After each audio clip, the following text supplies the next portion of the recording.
everyone. I hope you can hear me. So send me a message in the chat as to how you're hearing and let me know if there are any problems. Welcome. It's Potomac Valley Scottish Fiddle Club, and it's the January 2022 meeting. So this time we're going to be featuring dance music of various kinds. I decided to focus on reels and give you some examples of a couple of different types. It's not all reels. I do have a few jigs and a strathspey as well, but we're focusing on reels, and that gives me a chance to explore a few different kinds. All right, I did get a response about sound being okay, and we'll check it out with the instrument as well. So here is an A.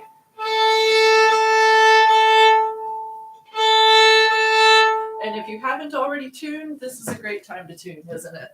So, I forgot to move the lamp from the background to the foreground so that it shines on me. Let me just fix that nip. Only take a moment.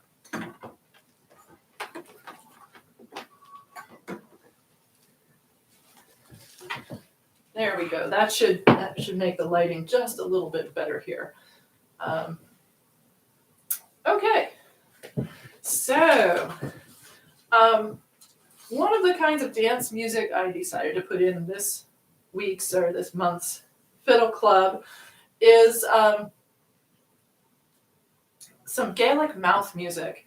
It's a particular kind of dance music. Obviously, it was used in the Gaelic-speaking regions of Scotland as a possible substitute for instrumental music. So if you didn't have a piper or a fiddler who could play the dance tunes for you, you could sing them. A lot of these songs have been preserved, sometimes with the words and sometimes not. So sometimes all we have is a tune and the words haven't been passed down. Other times we have words without a tune, which for mouth music is especially problematic. A lot of the mouth music songs are not especially deep. They consist of many times a lot of syllables that are, they're kind of the Gaelic language equivalent of fa la la la la. So they're meant to be rhythmic and sort of fulfill the appropriate rhythmic part of the rhythmic needs of the dance, but the subjects are not necessarily going to be deepest and most profound. Sometimes these songs were somewhat improvised, so they'd include news of the day or whatever, but sometimes they're just a traditional form. So this one, I don't know what it's about. I know that it uses the vocable hurin, and I learned it from a singer who did not have a particular title for this song. So let me just play it for you, and you'll hear how it's mainly a rhythm piece.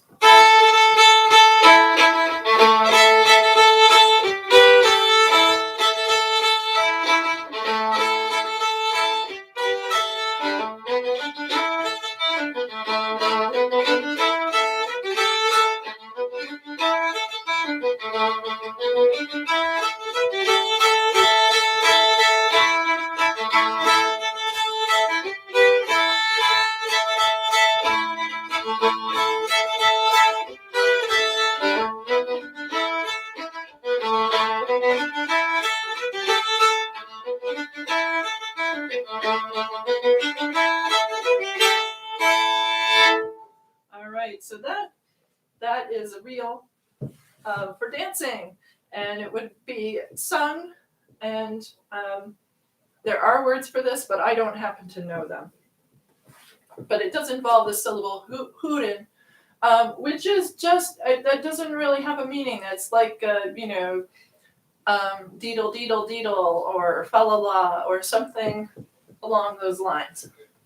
So this one is a tune in A minor. It's in real time.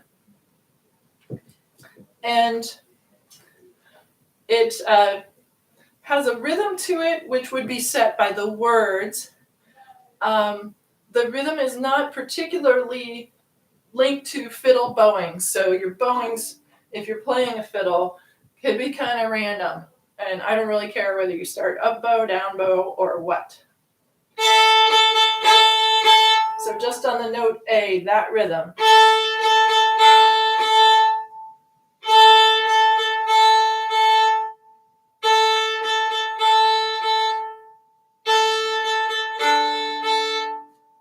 All right, since that is just one note and it's easy to find, let's move on to bar 2.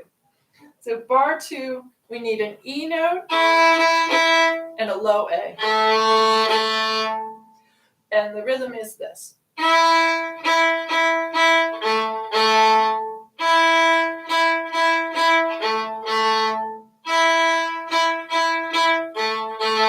If you are playing a fiddle, you can see that I have bridged the 2 low strings with one finger so that I can play both the E and the A without moving.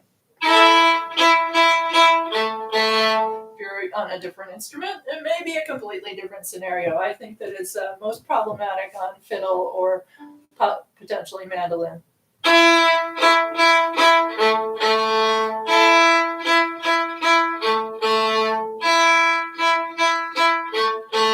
So that's bar 2.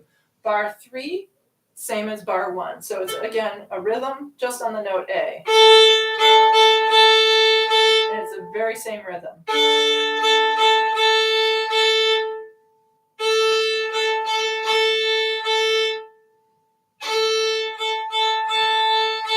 And the final bar of the phrase, 3 notes. G, B, A.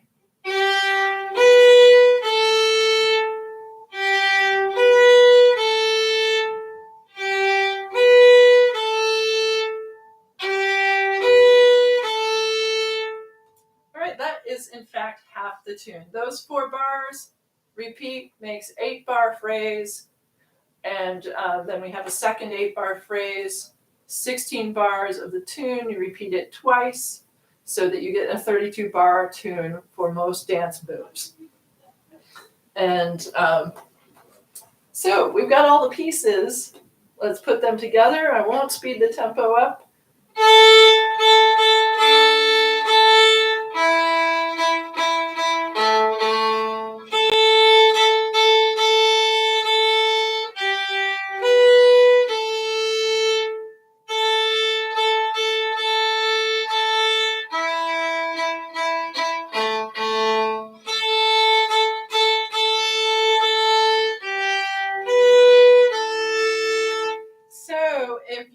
Playing a chord instrument, you only need 2 chords for particularly for this piece, and you have an option with a substitution chord. So all you need is A minor, and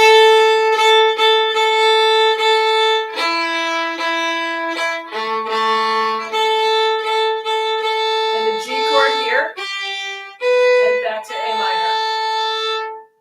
So just 2 chords to get that half. So let's work with this bit, and I'll work on the tempo some.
fortunate with, if you're playing a bowed instrument like the fiddle, this piece does have a number of bow strokes that get you to take the repeat of it the same direction.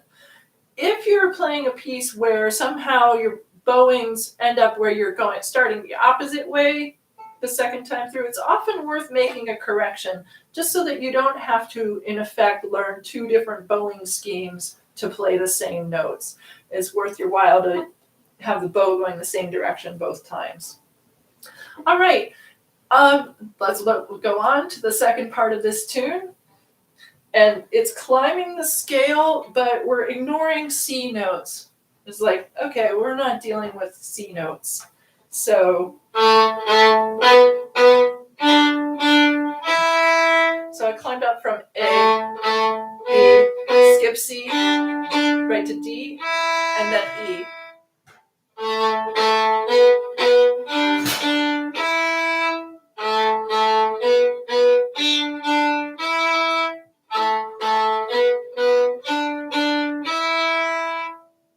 All right. Hopefully that is fine. If I'm going at a pace or if you don't can't keep up with, you have the option, since this is a live stream, you can actually go backtrack and repeat the section, or you can signal me via the chat that I need to go over something in more detail, or you can ask a question about particular notes or techniques or whatever if you're on the live chat. If you're not able to participate in the live chat, there are two ways to do it. You can sign in on Google, or you can sign into a YouTube account. That requires that you create your own YouTube account. Of course, as a YouTube account, there's no requirement that you create content and post it on YouTube. It just lets you participate in live chats like this. All right, so we're on the B part. First bar was that scale. The second bar is a downward scale, and this is the only time, well, almost the only time in the tune where you have to change notes a little faster. It's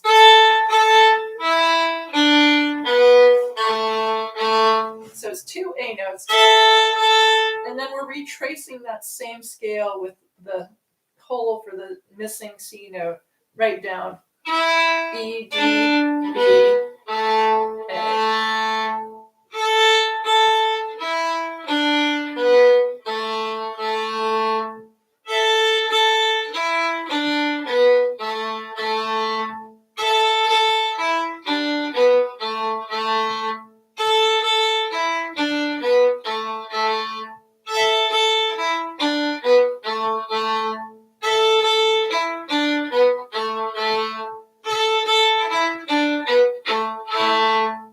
Third bar, same as the first, so we get to practice it over again.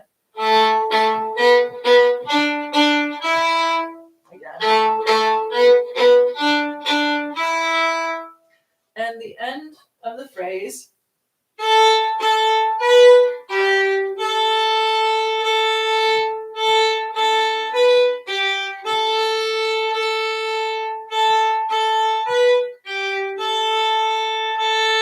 So that's the other quick change.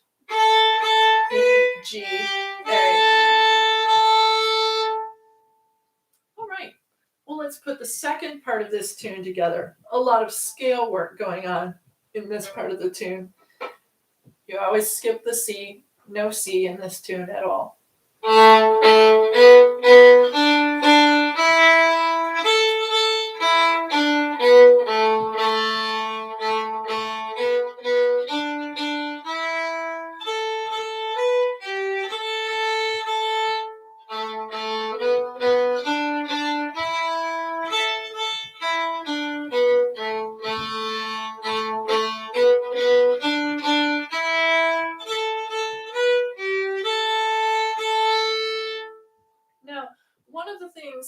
About this tune is this second part here, this B part.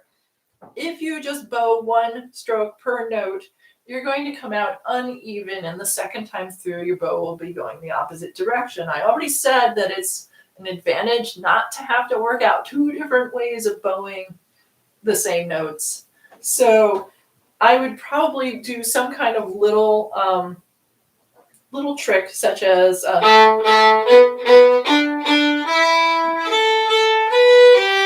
might slur there, and that way I'm starting with the same bow direction the second time through. All right, let's play this second part, the B part, several times through. And you can, if you're playing a bowed instrument, you can practice various ways, various tricks to get your bow on track. They can be as simple as undoubling. We have a lot of double notes. You could just play. So undouble something. You can also double something that's not doubled. And now your bow is going the direction it would have been going. Or you can lift the bow. And then you lift it and reset for the appropriate direction. Okay, so let's try that B part.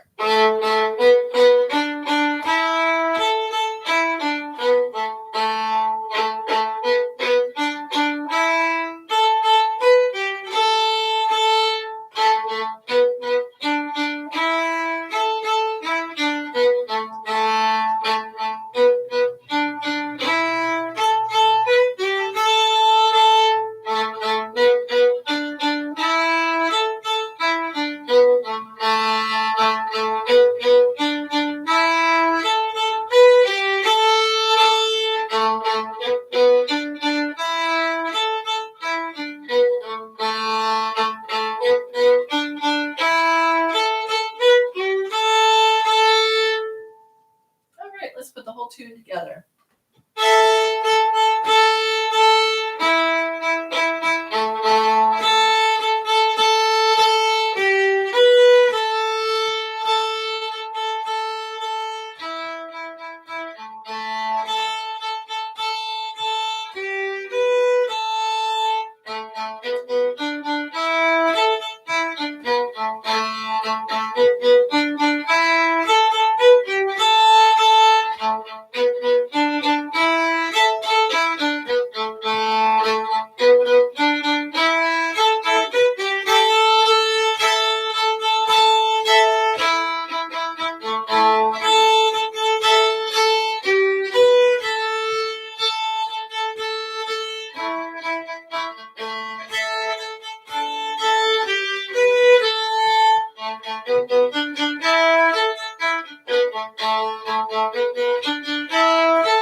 A Gaelic mouth music reel. Pushed a veil. That's Gaelic for mouth music. All right, well, I'm going to teach you another tune. This one is a reel, but a reel of a very different character. And it's one that's become fairly popular. So I first was asked to play this for a dance. And, that's our theme this month is dance music. So I was asked to play it for a dance called the Inside Oot Fish Eater. And I guess the story behind the tune, it's by Peter Wood, the tune is. And there is a dance specially written for it as well. And the story behind the name is that this comes from your classic British fish and chips, battered fish, fried, right? And the coating becomes kind of puffy and crunchy, right? And so apparently there was somebody who became known for eating his fish and chips inside out. So instead of starting with the crunchy coating and then eating the fish, or eating them both together, which personally is my preference, the guy would remove the fish from the center, eat it, and then eat the crunchy coating separately. So that is the story of the tune. All right, so this one is in the key of D, and why don't I play it for you first?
So, this one, I said that I was asked to play it for a dance. I get asked to play all kinds of things at dances, and some of the tunes are really great. Some of them are not so great, but, they're selected to fit the dance, so you play what they ask for because it ought to fit, right? This one is one that's taken on a bit of a life of its own. So since I was asked to play it by David Queen, who is also a fiddler as well as a wonderful dance instructor, I've seen this tune making the rounds. So it's come back to me from several different directions independently. And that's why I wanted to include it, because it's not just the title tune newly written for some new dance. It's also a tune that's gaining a bit of traction of its own. All right, key of D. And this tune makes use of arpeggio figures, scale figures. That's a lot of the standard stuff that we see over and over and again in tunes. So if you ever thought you could get away without learning your scales and arpeggios, think again. They're just so useful. So the first measure makes use of arpeggio notes in the key of D, which are D, F sharp, A. We're going to start on the A note. No pickup for this tune, just like the last one. So it's a dotted quarter note on the A, and then arpeggio notes F sharp, and then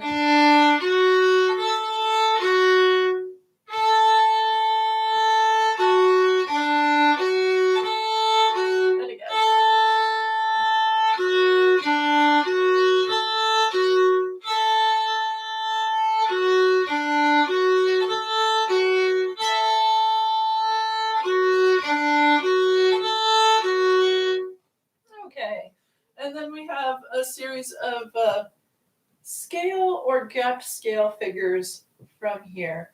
So bar 2, B note, down the scale, and back to B.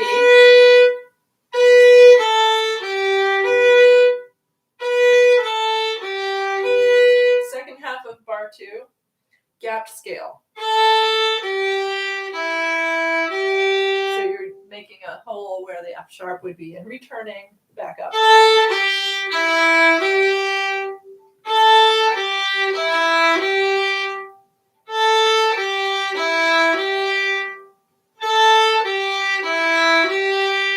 All right, so the first part and the second part of bar 2 put together.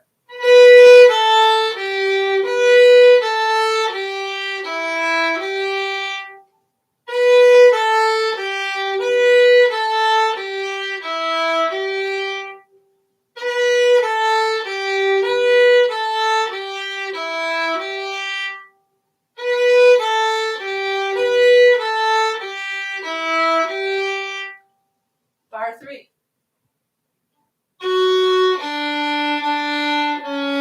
That's a C sharp. Make sure it's high enough. If you're playing a fiddle, you got to reach for that. Find that C sharp. And climb the scale.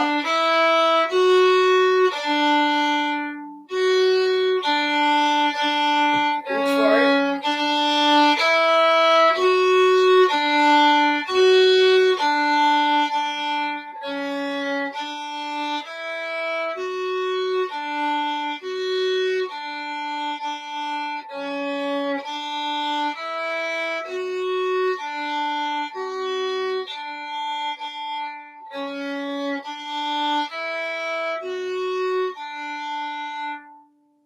Good. Bar 4. This one is the rhythm feature of the tune. So only 2 pitches are involved, 2 different pitches, the E and the A. Do those sound familiar? Do you remember doing that in the last tune? In Hooten, we also had that bridging from E to A.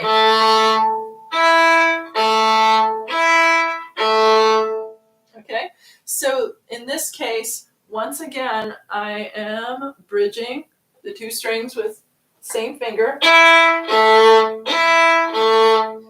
And then I play a rhythm pattern.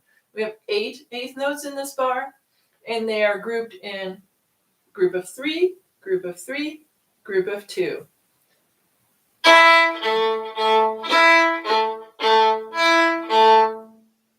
So the first in each group is an E, and the remainder are A.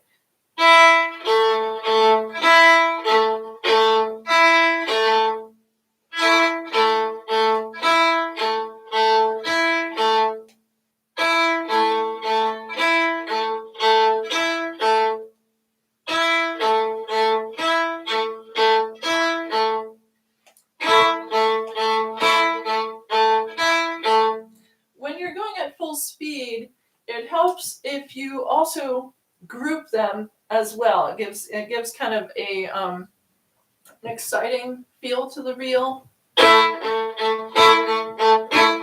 And I tend to group them at speed with accents. So I practice even at slow speed of doing a heavier accented note, 2 lighter ones, heavy, and heavy, light.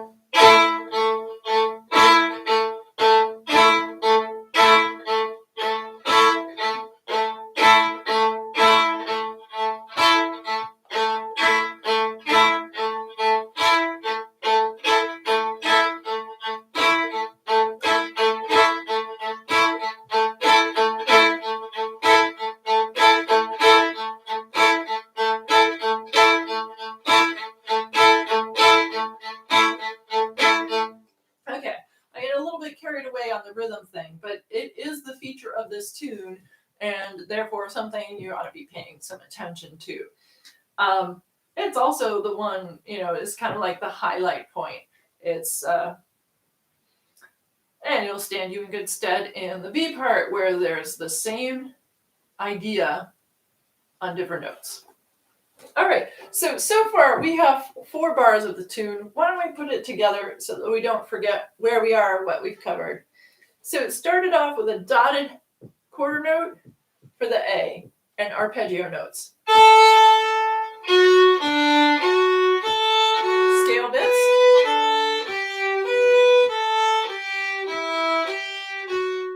Reach for it.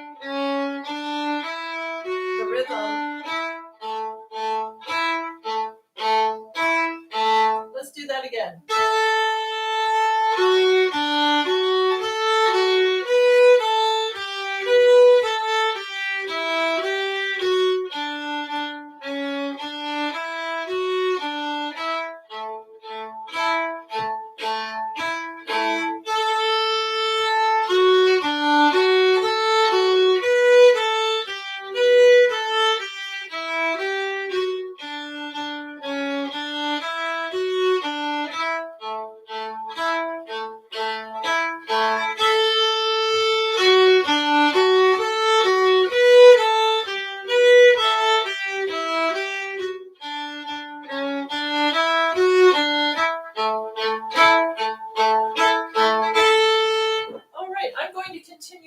Because with the magic of the YouTube video, you can always go back and play that part over again if you need a little more practice at it.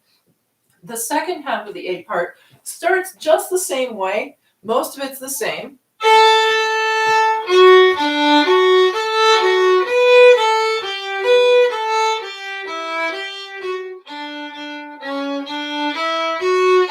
Three bars the same. Fourth bar is different.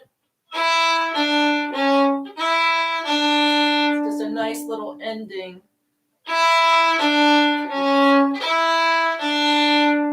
that C sharp, E, D, C sharp, reach for it, so that you can finish on the D note. So that second 4-bar phrase.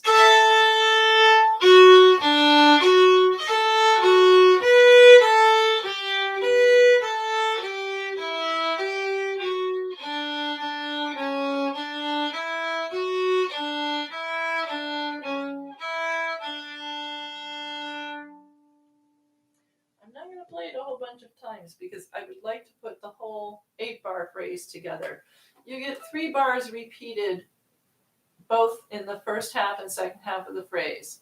So the only differences are the first time it's that rhythm pattern, and the second time the wrap up. And otherwise we have 3 bars that you get to repeat a whole lot. So let's play.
All right. I'm not going to take it faster for now because I think we should learn the second part of the tune. So here's the second part. It goes up high, so starting on the higher D note. So just find that one. And again, mostly scale work in this part.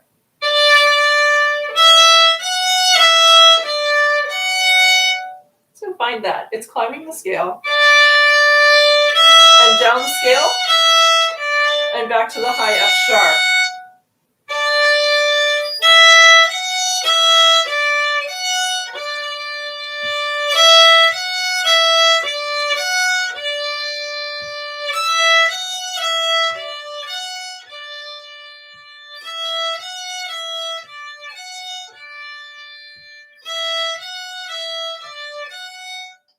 Okay, second measure. Second measure.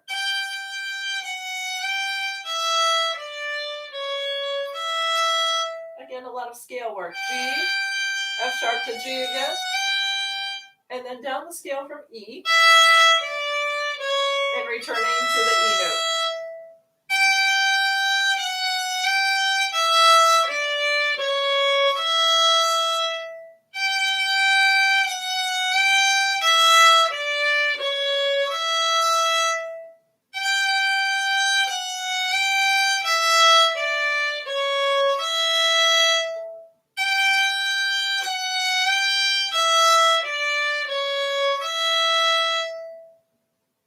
Third measure.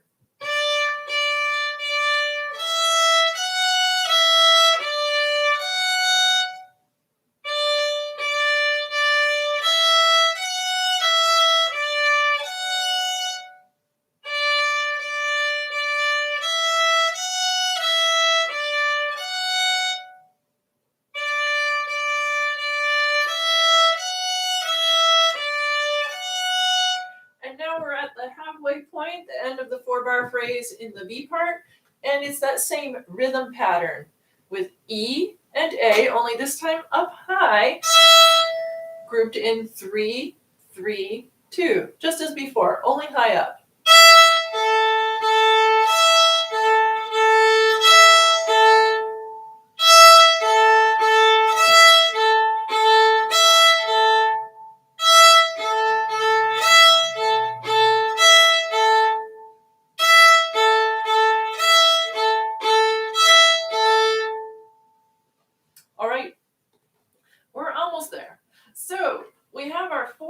Phrase for the B part, and there's a question that I'm going to answer. So Connie says that she loves the story about the fish eater, how this tune got its name, the Inside Out Fish Eater.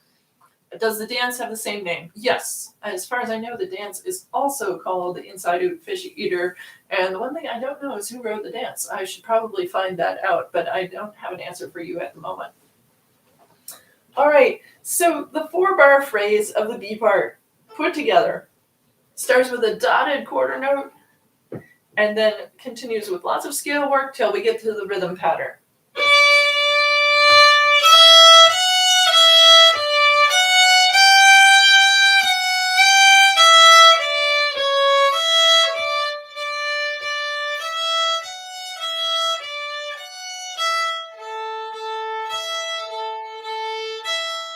Let's do it again.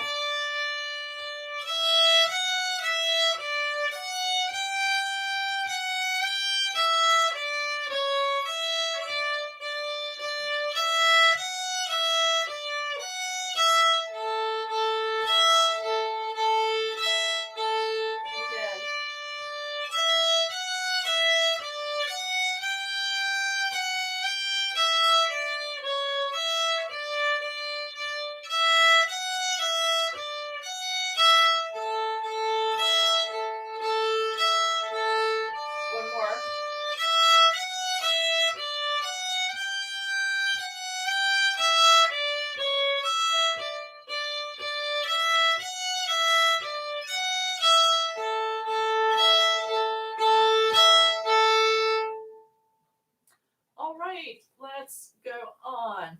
The second half, the second 4-bar phrase of the B part starts just the same. So it's exactly the same for 2 bars this time.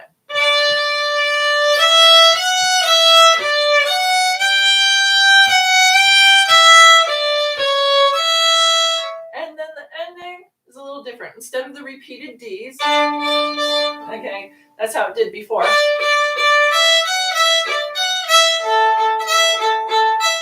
Here, we're heading a different direction, right? We're not heading for the rhythmic feature, we're heading for a wrap-up.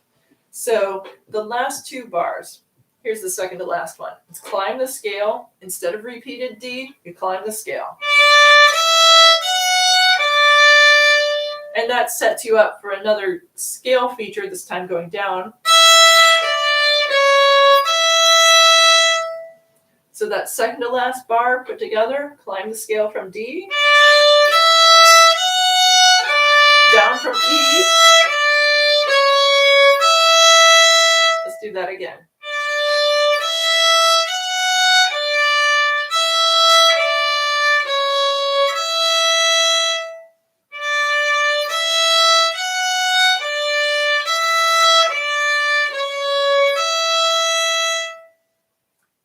The final bar, the wrap up, I told you also arpeggios are good in this tune, and the last bit is almost an arpeggio.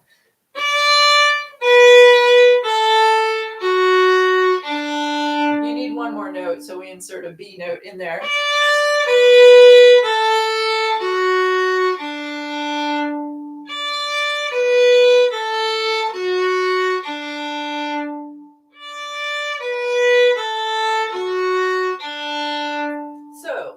The last two bars of the B part put together. Climbing the scale.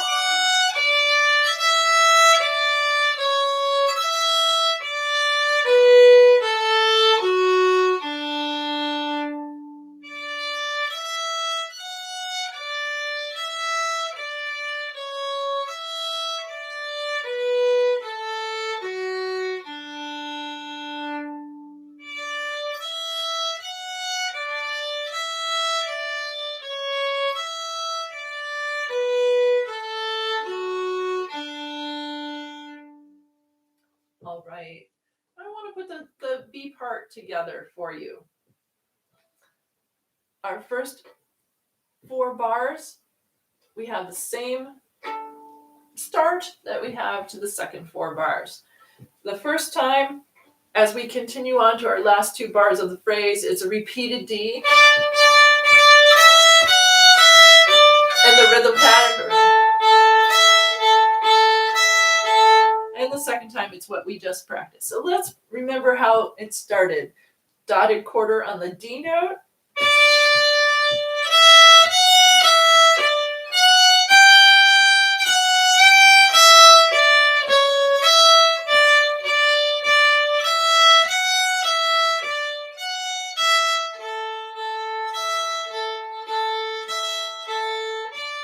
Same thing.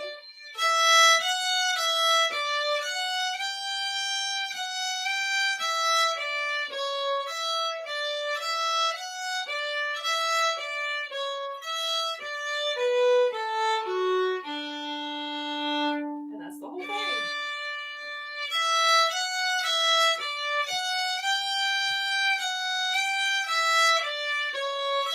Repeat.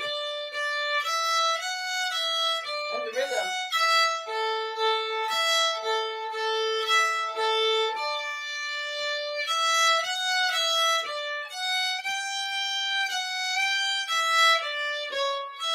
Wind up. Almost arpeggio.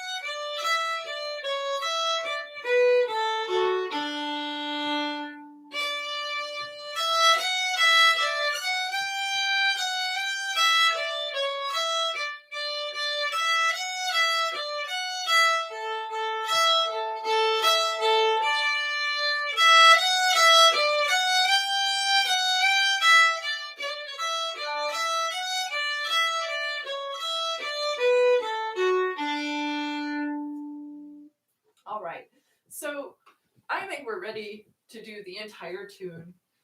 Do you remember how that started? A and an arpeggio figure. You're right. So that's. Is that sounding a little bit familiar? Let me play just the beginning of that A part just to remind you.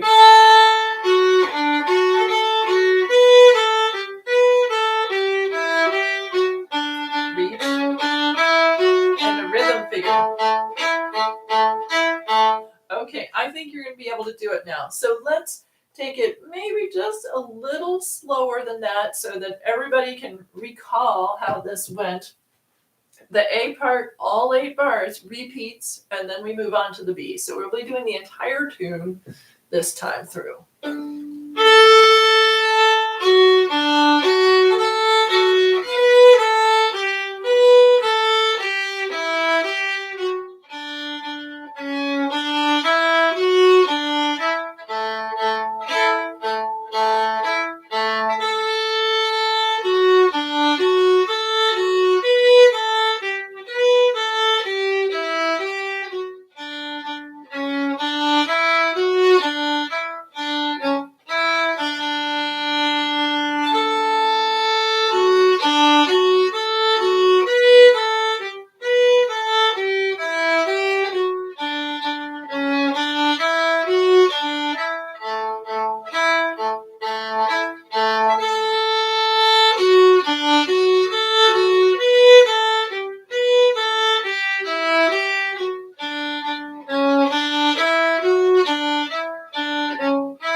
So I'm just going to mention a couple of things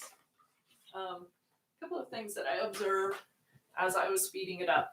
So one is that the faster I went, the closer I got to dance tempo, the more I wanted to put in pickup notes. Now this tune, I'm guessing, was written with the accordion in mind, and the pickup notes are not as necessary, so it has half notes at the end of the phrase and no pickup note written in.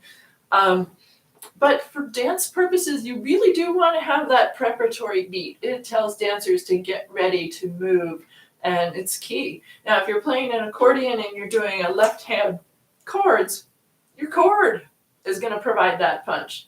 If you're playing a melody instrument only, you don't have that upbeat, so you have to make it up. And I found that the closer I got to playing it in a dancing style, at a dancing tempo, the more I felt that I needed to put in pickup notes.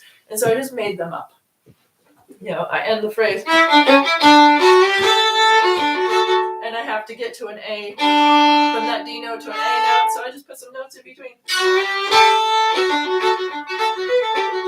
Okay, and then when I finish the tune,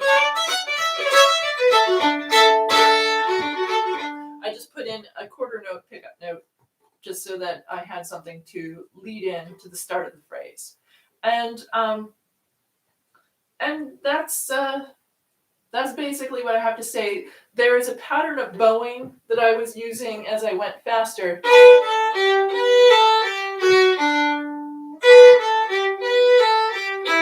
So it's 3 separate, 3 in an up bow slur, and 2 separate.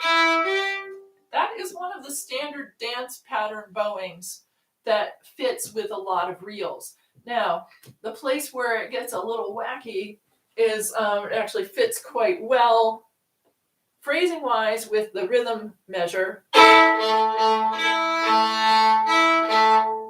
But it kind of gets rid of the articulation of those low notes.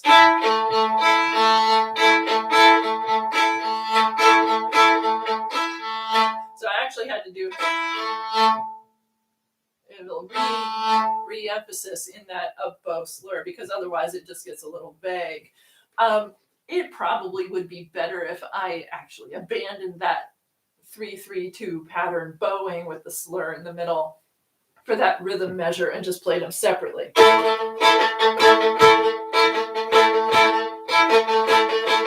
That's a little more punchy. But in any case, I didn't do it very often because I have such a habit of playing that 3 in a bow thing. All right, so that's all I have to say about the inside oot fish eater. Let's do another tune. Are you ready for one more by ear? This is where, if you're on the comments, please send in your opinion. I could give you another mouth music piece. I could give you a jig. I could give you another reel that's not mouth music, but I think here's the options I'm going to give you. Let's see. Yeah, so here's the other mouth music piece. And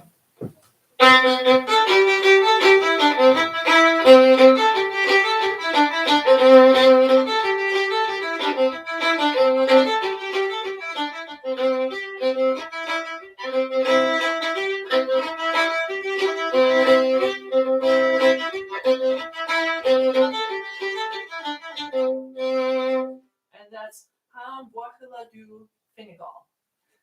Fingal is a black-haired cow herd. That's the name of that one. The jig option is this one, Angus Chisholm's jig.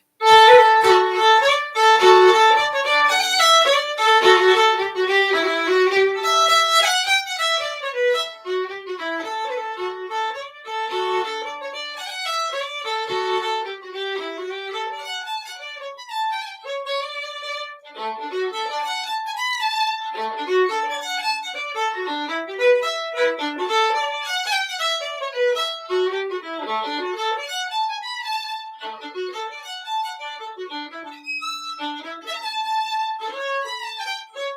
I really messed up the end phrase. It's supposed to be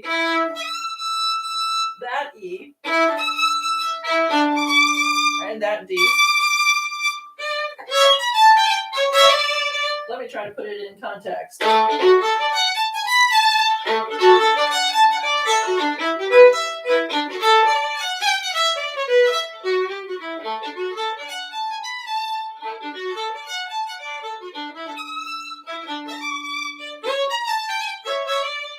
Okay, something like that, right? So which tune do you want to learn? Do you want to learn the mouth music piece or the jig? I got one vote for the mouth music piece, and I got nobody else saying a word so far.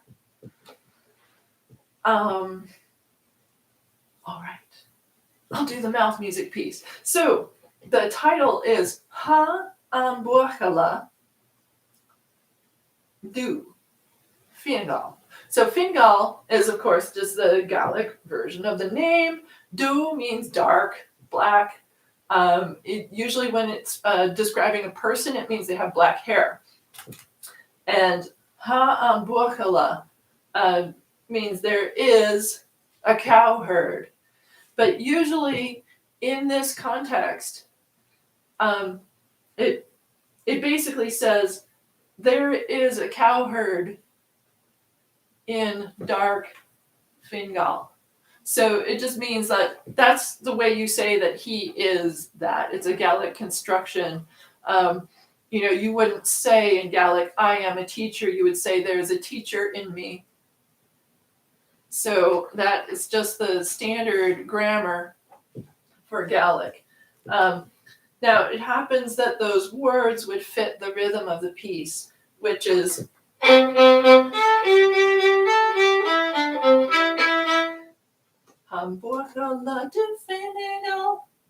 so it fits the rhythm. Now, there are words for this. I've heard them. I transcribed it from a singer, but I don't have the words for this. So, Hamburgala du Fenigal. It's in the key of C.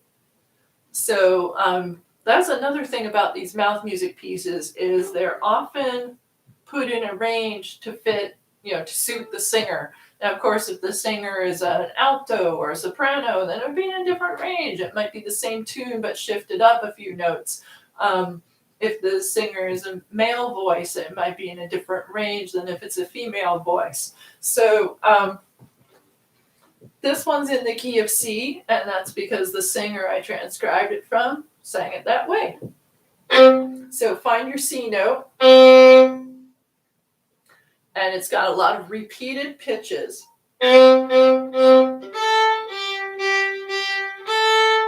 So repeated C, A, and then repeated G.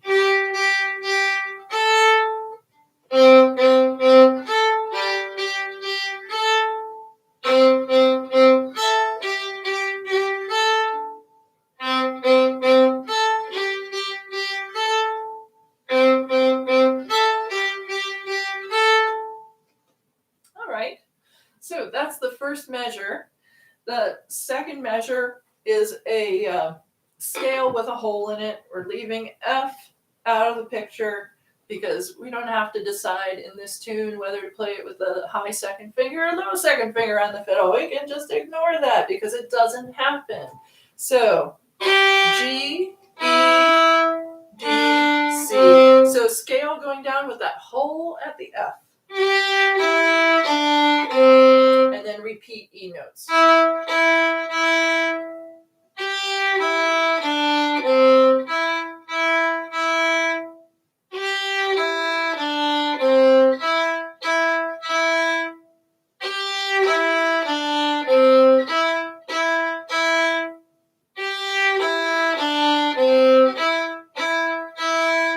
So how did this tune start again?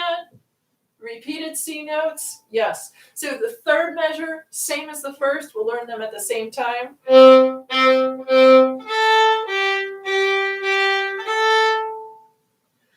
join it together so far. We've got 3 measures.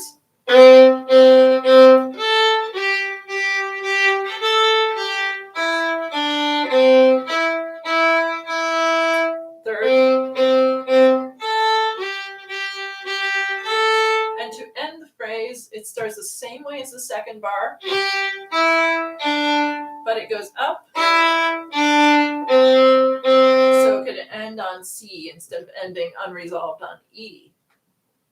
So here's that last measure of the phrase again.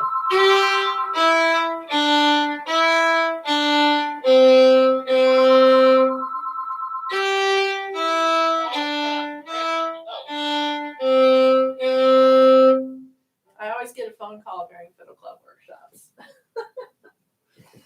Never fails.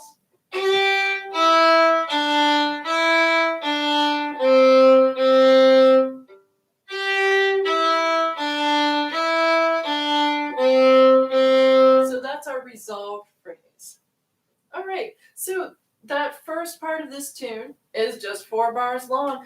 This is frequently a theme with the mouth music. They're not into developing a really complex tune that goes on and on before you hit the resolution.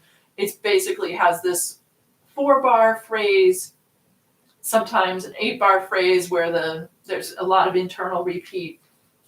It's so that the singer doesn't get too tongue-tied and can keep the rhythm going. Also, it's so that lots of people could join in singing, and the singer for the dance could have some support in keeping the music going. So, putting together the 4-bar phrase, it sounds like this.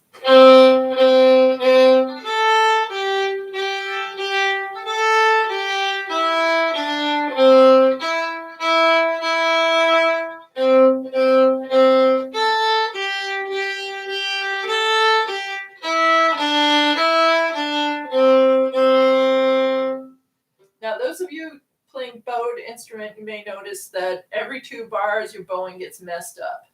And this is because this wasn't designed for a bowed instrument. This is designed to be sung. And it's designed to have enough repeated elements that you can stop and take a breath. You leave one of those notes out and breathe there. And often you don't breathe where you think you breathe. You just breathe where you can and get away with it. So the breaths are not necessarily at the end of the phrase, although we have, you could breathe there, right? And you could breathe there. You could just shorten those notes and take the breath if you're the singer. If you're playing, you might want to do something so that your bow doesn't get messed up. So add a slur, add rhythm, or take away a repeated note. Magically fix that one, right? Add an extra note that time. So you can fix it by adding or subtracting a note as long as it fits in the space. Make it convenient for yourself. You can use slurs when you have all those repeated notes, then, and you just have to figure out where it's going to work. All right, so let's play this first half of Ha Mbuachala du Finigal.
Demonstrated a few of those bowing reconciliation techniques as we went along. Okay, let's get to the B part. So B part of this tune Arpeggio stuff, I told you arpeggios are, you want to know arpeggios. If you don't have them under your fingertips, practice them up. They're good for you and so useful. So the arpeggio in the key of C, where we are now, is a C note, E note, G note. And like most mouth music tunes, this doesn't have an incredibly wide range. The idea is not to exhaust your singer before the dance can be completed, right? So we make it a little easier on the singer by keeping it in a narrow range. And it's arpeggio notes, as I said. So G, E, C. G is your starter. C, E. So repeat it.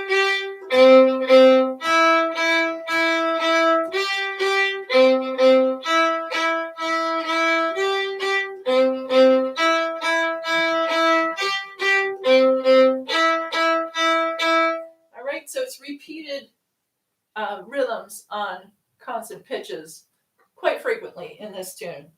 So that was the bar 1 of the B part. Here's the second bar.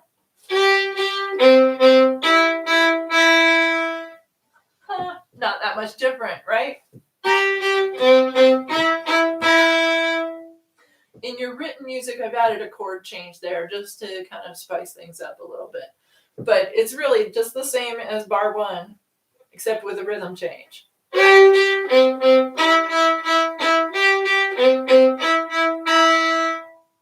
Bar 3, same as bar 1. And to wrap it up, bar 4. Right down the arpeggio that time. G, E, C. Now we're not done yet. Got a 4-bar phrase, but we haven't finished up the tune. So the second half of the B part, same thing for the beginning of it.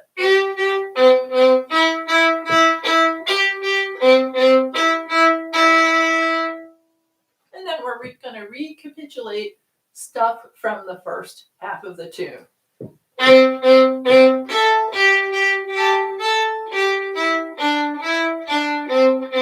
So it's that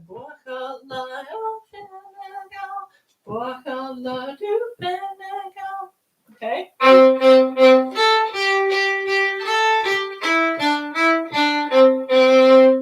All right.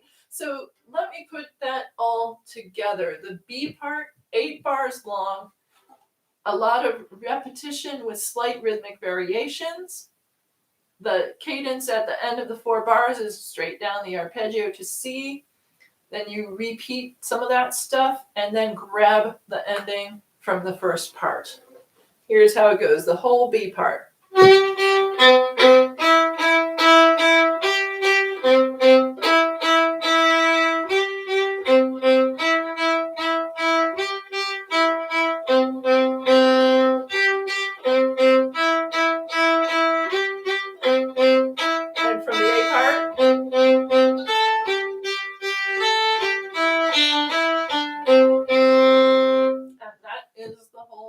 Part. Let's do it another time.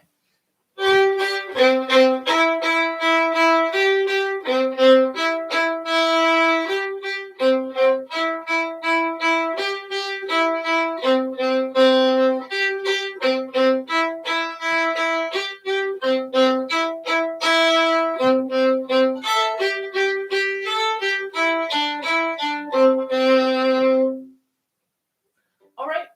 Now I want to put the whole tune together. So the tune starts out with basically the same thing that we ended with.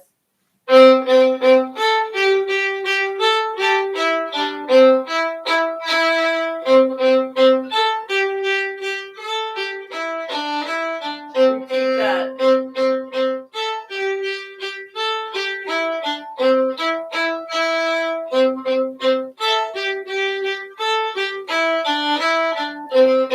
B part.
Real, Pushed a Bale, Buchila du Finnegal. Finnegal's a dark-haired cowherd. All right, so sheet music. Let's go on to the sheet music and read some of the rest of the tunes that I've picked for this month. If you don't have this sheet music, you can find it at the Potomac Valley Scottish Fiddle Club webpage, potomacvalleyscottishfiddle.org. It is available during this workshop for free download. If you want to get it after the fact, you can get it at the members section of potomacvalleyscottishfiddle.org. If you're not a member, why not? It gives you access to all kinds of great music, all of our past workshop videos, and the past music downloads, so that you can download all the sheet music for the year. Our regular membership year runs with the academic year, so we have workshops monthly from October through May.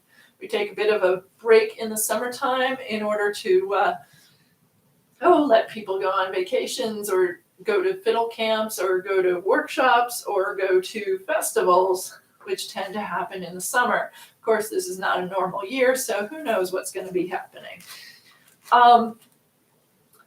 So we have this month, Book 29.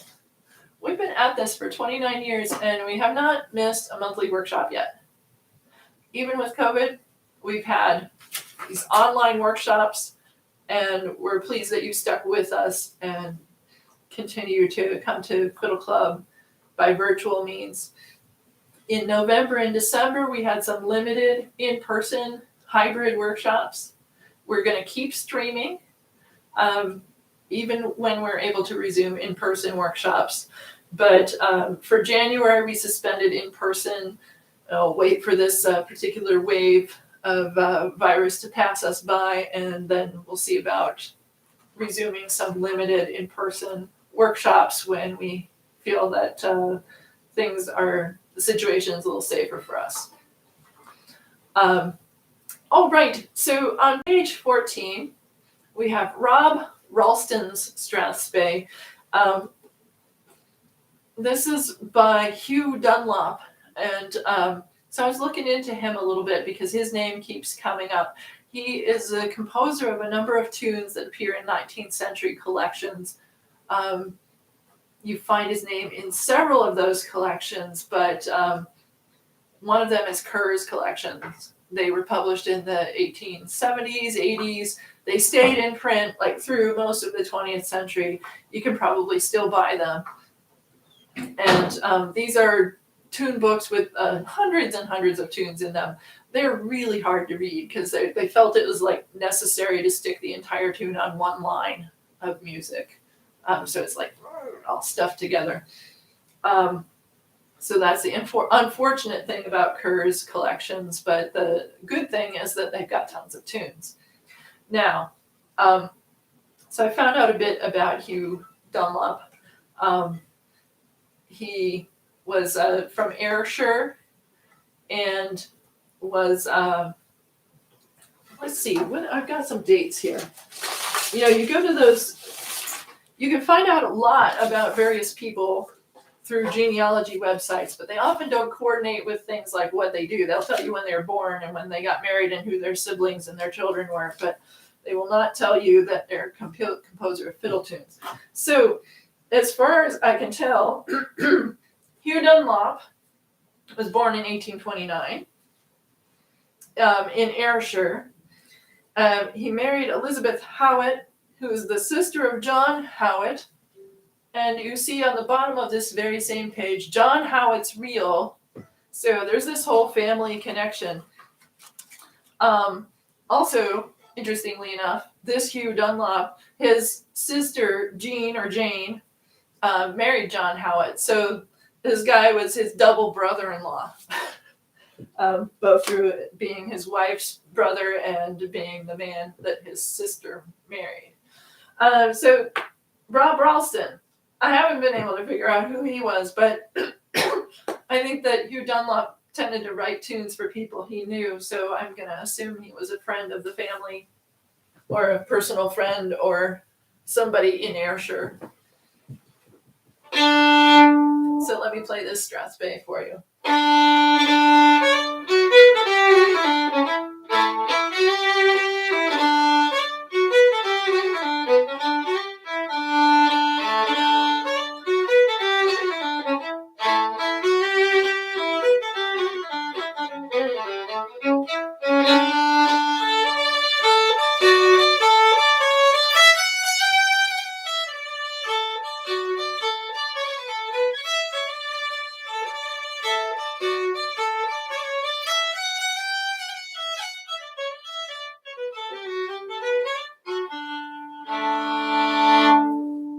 So if you were watching the sheet music closely as I played that, you would notice that I'm not playing it exactly as written. This is because through experience, I have come to rely on my own judgment for where to put the dots and the snaps in the Strathspey as being better than Kerr's judgment. So Kerr's has you playing everything dotted, no snaps whatsoever in the Strathspey, and that's just not right. Strathspeys aren't played that way.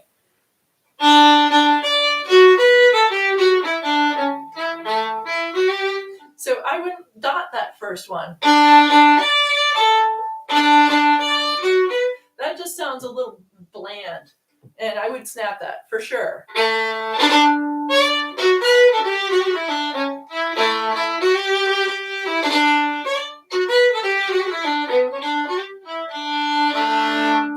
So I think it's a judgment call whether you do,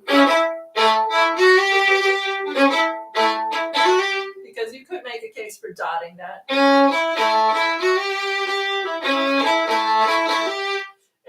It's two different versions of good things, so I don't have a strong opinion. I'm probably personally going to snap that more often than dot it. In the B part, again, who would do that? It should definitely be snapped at the beginning.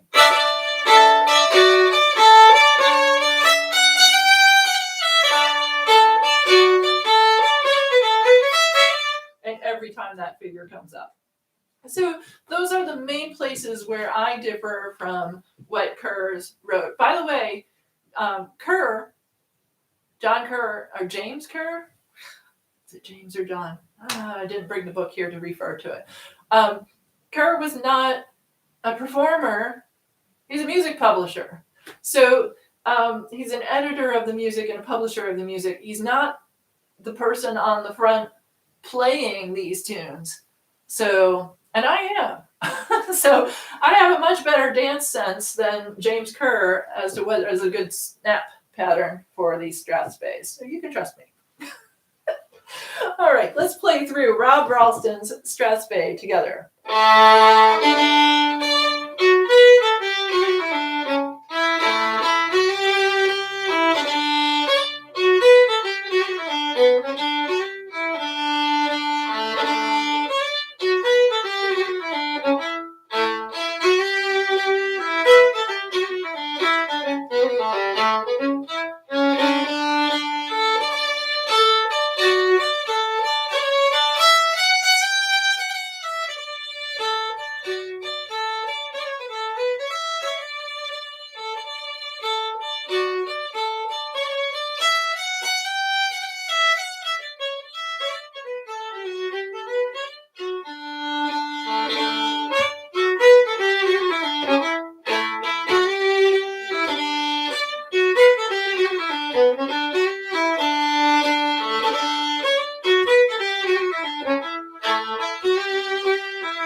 that is the Rob Ralston Strathspey by Hugh Dunlop. And now we'll play the next tune on that page, which is, I'd say, undoubtedly Dunlop's greatest hit. It's John Howitt Reel. And, I didn't write down. We have had John Howitt's Reel in Fiddle Club before. It was at least 10 or 12 years ago, and probably more like 20. So it's time to revisit this tune. Now, it is a Scottish tune by a Scottish composer, printed in a Scottish collection, but I've given you the New England version. The reason is that this tune is immensely popular, and the version of this tune that circulates is the New England version. It's not very different. It's only different in a few minor details, and if you really want to find out, you could look it up in Kurz and find the differences. They're not very significant, and they don't improve the tune. This is one where it went out and circulated, and an accepted version has come into practice, and that's this New England version.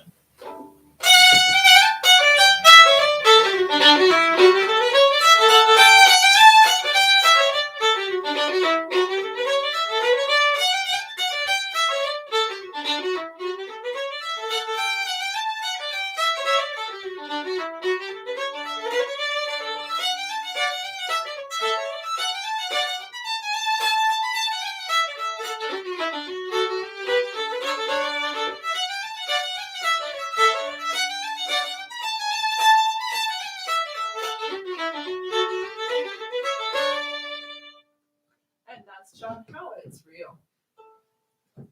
Let's try it slow and work it up to speed.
so that's John How It's Real. You enjoyed that. All right, on page 15, I'm going to teach the bottom tune first because the second tune is a reference to it. So let's learn the tune on the bottom of the page, Angus Chisholm's Jig. Many of you have heard of Jerry Holland. When Jerry Holland was a teenager, he lived in Boston, and a lot of fiddlers from Cape Breton came to visit in the area, and many of them stayed at the house or came over to the house to play tunes. And so when he was a kid, he didn't necessarily play the fiddle with them. He played the piano or guitar and accompanied them. So I've played with Jerry playing on piano in the past, so I know something about his piano playing. Anyway, Angus Chisholm from Cape Breton used to come by, and he was at that point in time a well-known Cape Breton fiddler, and Jerry learned a lot from him by accompanying his playing. Angus would play for the square dances. He'd play lots of jigs. This one is thought to be one of Angus Chisholm's own compositions. And so no title is known. It's not known whether Angus had a name for it or if it was just one of those no-name tunes. So Paul Cranford's dubbed it Angus Chisholm's Jig. It's thought he composed it himself, but he might have collected it from somebody else. I'm going to assume he probably wrote it. It has a few characteristics that are in common with some of Angus Chisholm's known compositions. So I wouldn't be surprised if it really is an Angus Chisholm original. Here's how it goes.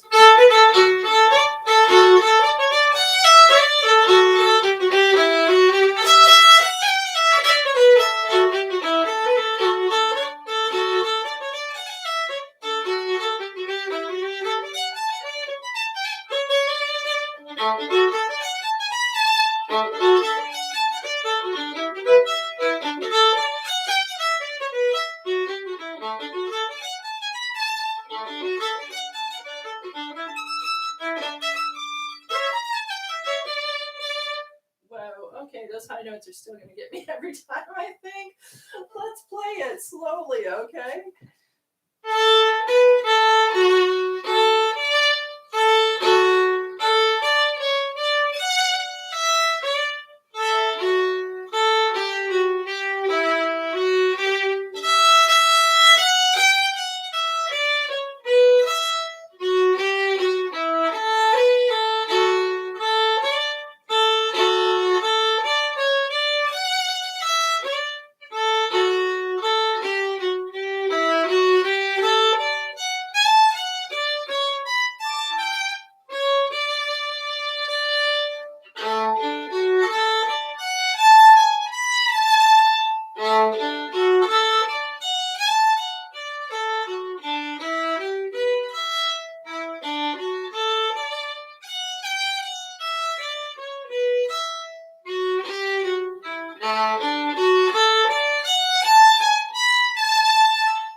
So I gave you a merciful alternative. Instead of doing, you could just go to the 1 octave higher E instead of 2 octaves higher. And the same thing with the D note in the next measure. Sure, if you want to, please. But you can also go.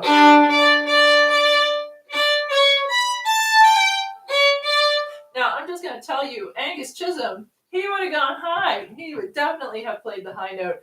You can compare, there's an Angus Chisholm tune in Fiddle Club, Tea Gardens. It's a few years back, so look it up in the index and find Tea Gardens by Angus Chisholm, and you'll see what I mean about Angus would have gone high.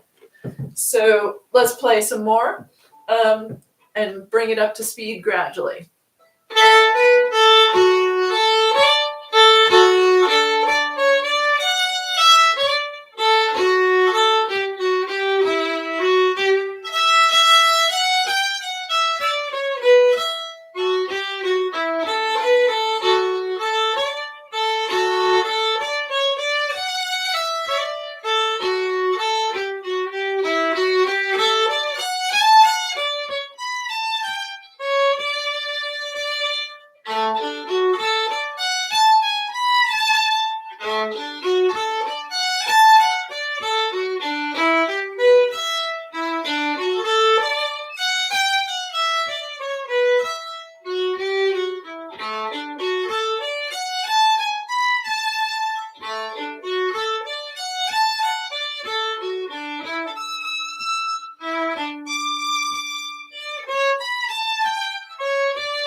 One of these days I'll get that high stuff right.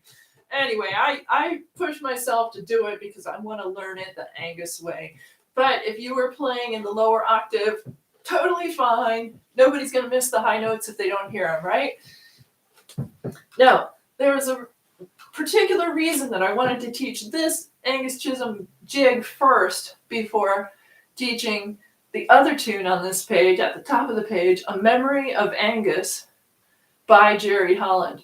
So, Jerry was remembering this tune, and you'll hear it right at the beginning.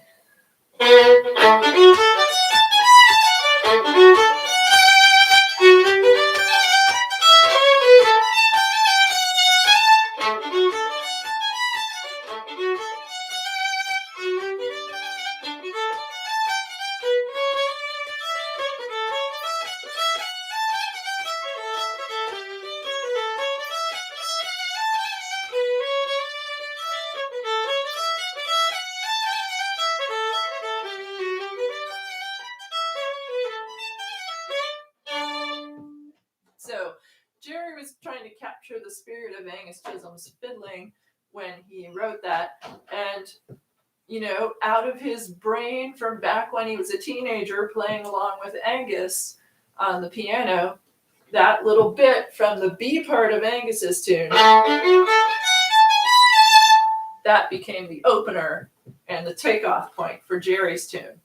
So I think that's really cool. And it's nice to know those connections. So let's play the Jerry tune, A Memory of Angus. And yeah, I mean, is it possible to retain little bits of tunes like that for that long? Absolutely. I've definitely written tunes where there was some little thing that got stuck in my head from some tune that I never learned right, or I learned some, just only retained some little fragment of it. And if I can't find the tune, sometimes I just have to write it, write something. And it's not going to be the tune that it came from originally, but I borrow that little bit and it becomes a foundation for a new tune. That happens all the time. And anyway, so I wanted you to be able to see that in process. Let's play it slowly.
There we have A Memory of Angus by Jerry Holland. All right, on the next page, that's where I've got 3 mouth music pieces. We did 2 of them by ear, but the one at the top of page 16 is not one that we did by ear. So it's called Cúd Iglún Voda, and that's from the Sky collection, where it's given with the Gaelic title and no translation. So I tried to figure out what this title means. And, okay, Cúd I, she put, or she puts, I think it's present tense. Glún is a knee, Bodach on the man. Bodach is a name for a man from the country, a country guy, not a sophisticated man. It's come to mean an old man, and sometimes is used pejoratively. Now, there's an interesting thing, because this could be literally, she put her knee on the man, but the word knee has a secondary meaning that's kind of akin to the English term knee biter. In other words, a child. So there may be some kind of double entendre intended here. I'm not well versed enough in the Gaelic to be able to tell you for sure that that's what it means. And I don't know any of the words to this song. But let me play it for you.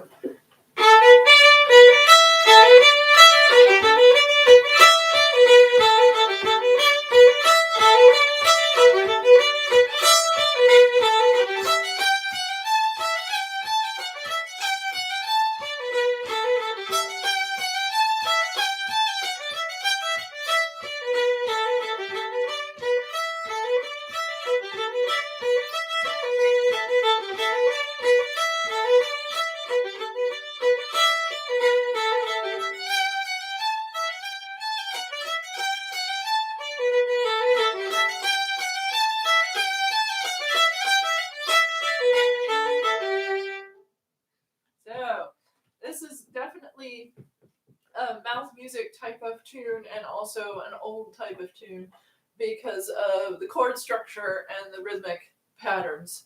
So let's give it a go.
So a lot of the tricks that I told you about straightening out bowings and rhythmic features that are awkward apply to this tune. And you can think of this is not really a form of cheating. If you had a second verse where the word was 2 syllables instead of 1 syllable, or the other way around, the singer would change the rhythm. So it's not really that out there to do these modifications. All right, on page 17, we have besides the Inside Oot Fish Eater, which we did by ear, we have a tune called Raider Welcome by David Queen. And I just love this tune ever since I first got it from David. And I mentioned David before. He is a well-known Scottish country dance teacher and also a fiddler and composer. And sometimes he'll write his own Scottish country dances to his own tunes. And sometimes he'll just write the tune, and sometimes he'll just write the dance. So this came in a little packet I was playing for one of his dance workshops, and some of his tunes were specifically for a dance. I don't remember this one being specifically for a dance. It was just one of those, and here are some more of my tunes. And this one I particularly enjoyed. I've played it at dances a number of times. I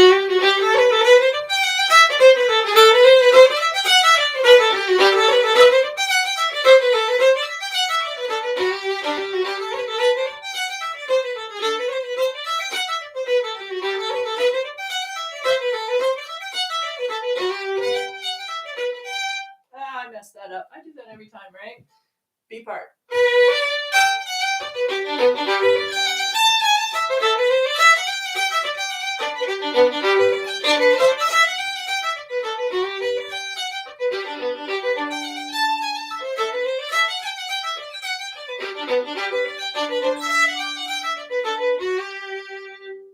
All right, so there's the tune. Let's play it through slowly.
All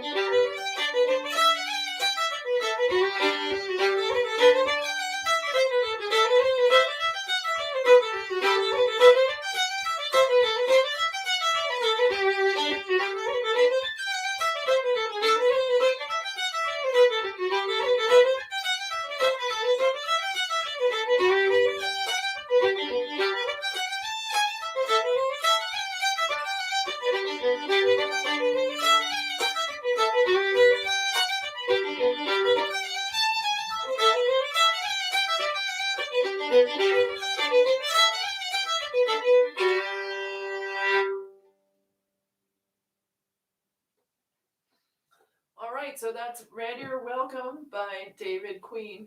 And why don't we just go ahead and go through some of our ear tunes before we finish up here. And I'm just going to remind you before we do wrap up that the jam session live is tonight. It's on is it on YouTube? It's definitely on Zoom, because Zoom gives us a better way to interact in between playing the tunes. So look in your Fiddle Club emailing for that Zoom link. You can also access it via the Fiddle Club webpage. It's on the main page at Potomac Valley Scottish Fiddle.org. And if you have tunes that you wish to play at the jam tonight at 6:30, starting at 6:30 Eastern, then email them to info at Potomac Valley Scottish Fiddle.org, or to me if you have my email address, or you can put them in the chat. All right. So the Inside Oot Fish Eater, let's play that one.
I played it wrong last time. Okay, well, let's move right along to the two mouth music pieces. I was thinking we could play Hooten and then Hambuchela Finnegal the same time. Well, no, I don't really mean at the same time. One after the other, right?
right.